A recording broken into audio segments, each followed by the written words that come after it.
Hey, what's up guys? This is Alan and welcome to our playlist on cognitive biases. This playlist will be covering our top 100 cognitive biases on decision making for the self and using them for persuasion on others. Today, I'm going to be talking about framing. This cognitive bias will help you from talking to your professor to learning the guitar and avoiding marketing tricks from big businesses. Understanding the framing bias will change your life.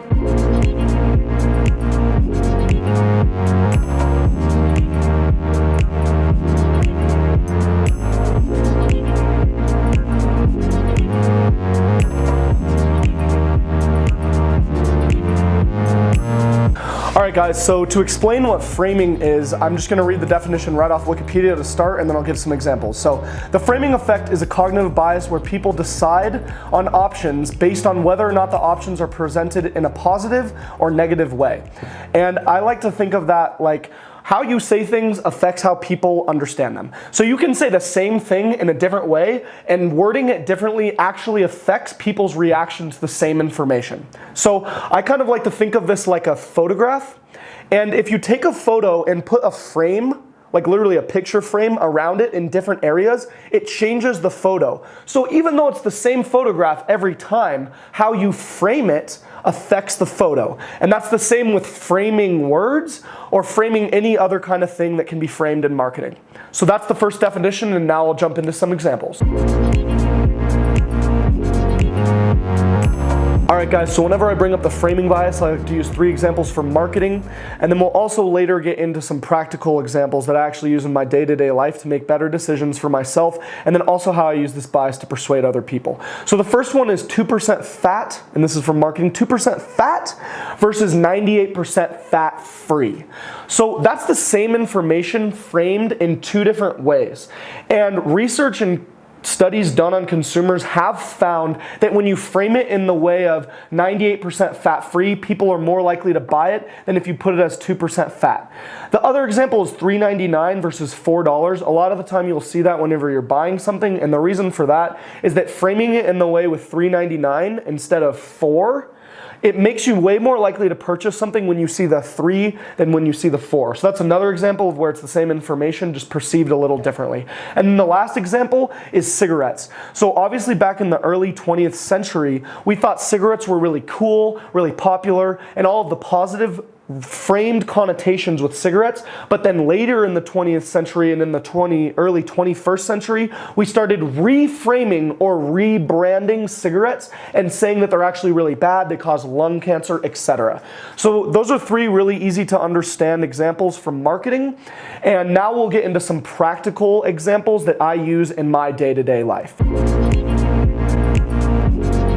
All right, so now we're gonna jump into a couple more relatable concepts, and I'll give some more familiar examples. So how you frame things implies a lot of how much self-confidence you have. So if you want to start out by just sounding like a more confident person, even if you're not, you can use framing a lot of the times, and I'll give that example right now. So it would be, do you think this is going to be a good video? Or do you think this is going to be a bad video?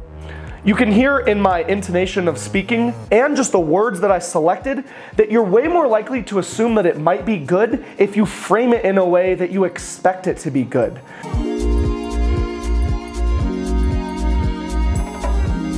If I was playing guitar, for example, and I'm about to perform for people and I say, hey guys, I have a little bit of a cold, so just make sure that you don't judge me too hard. Now everyone's going to make sure that they listen to hear if I have a cold.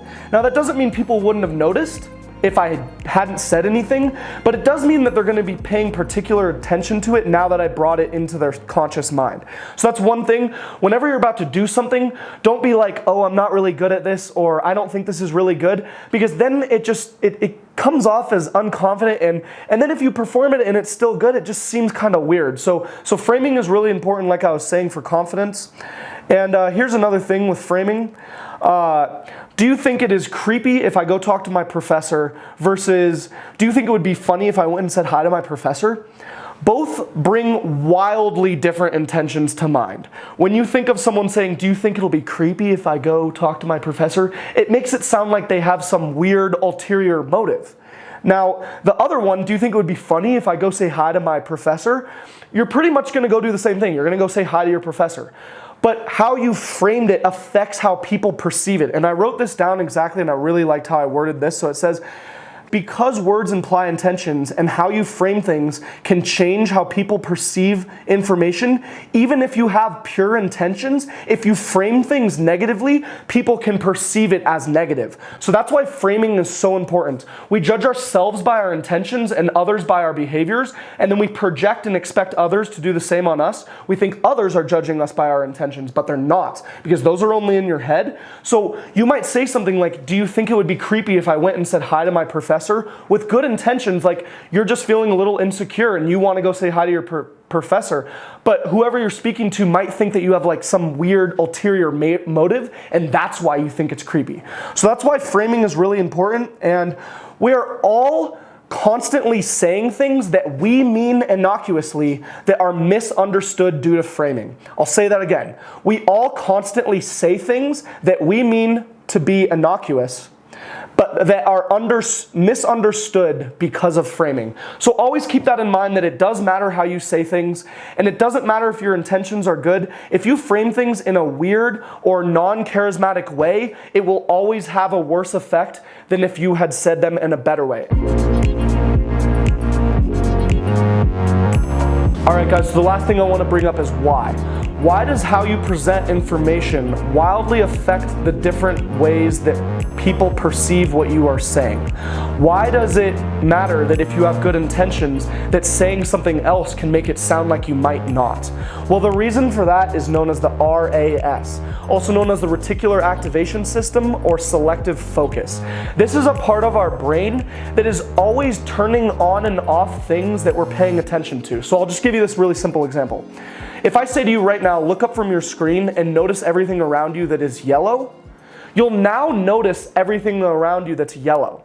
We can't consciously be aware of everything around us at all times, so the reticular activation system or selective focus is always choosing and selecting what we pay attention to.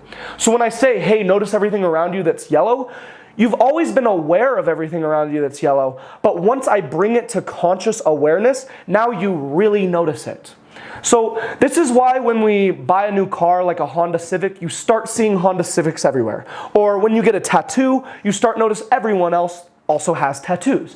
Or when you get ear piercings, when you get ear piercings, you start noticing everyone that has ear piercings. This is also why a lot of people fall victim to like astrology. If you're reading your zodiac sign, your RAS turns on to those things that you just read about, and then you go find examples of it in the world, which also ties into cognitive confirmation bias.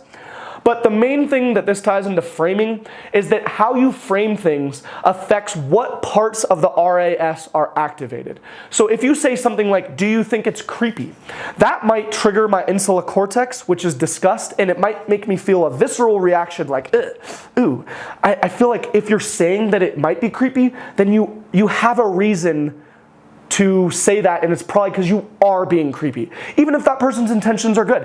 However, if you said, like the other example earlier, if you said, do you think it'd be fun if I went and said hi? Now your RAS is locking on to all the fun things about that person. So that's the reason why that framing is so powerful, is because it connects to our reticular activation system, and that is the reason that framing has such a powerful effect on the human psyche. Okay, so framing can help all of us make better decisions by highlighting things in a positive way if we want to continue that behavior.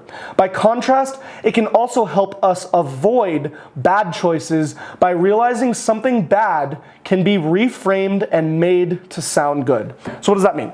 Well, I used to drink a lot when I was in college and I was partying all the time, and the reason for that is that I had the subconscious frame, I can only socialize if I'm drunk.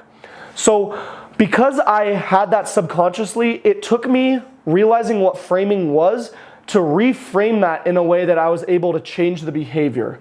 So up until that point, I was operating from the frame that, hey, if I'm in a social setting, I need to drink. Otherwise, I can't do it.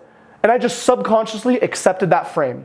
But by bringing that to light, I was able to consciously reframe that, and I said, drinking helps me socialize, but I like who I am a lot more if I don't get drunk. So reframing it in that way helped me a lot with changing that bad behavior. So you can see how you can change a bad behavior by reframing it. Conversely, if you have a positive behavior that you're framing negatively, like, oh man, the gym is so boring, instead maybe you could say, oh man, the gym is so challenging. It makes me work really hard, and when I do that, I feel a lot better about myself. Now, you just have to find out what still feels true to yourself and then work from there. So in conclusion, everything can be reframed if you are clever enough and set clear boundaries on what you really want instead of falling victim moment to moment to the framing bias. So I hope you guys enjoyed that video, and as always, keep it open-ended.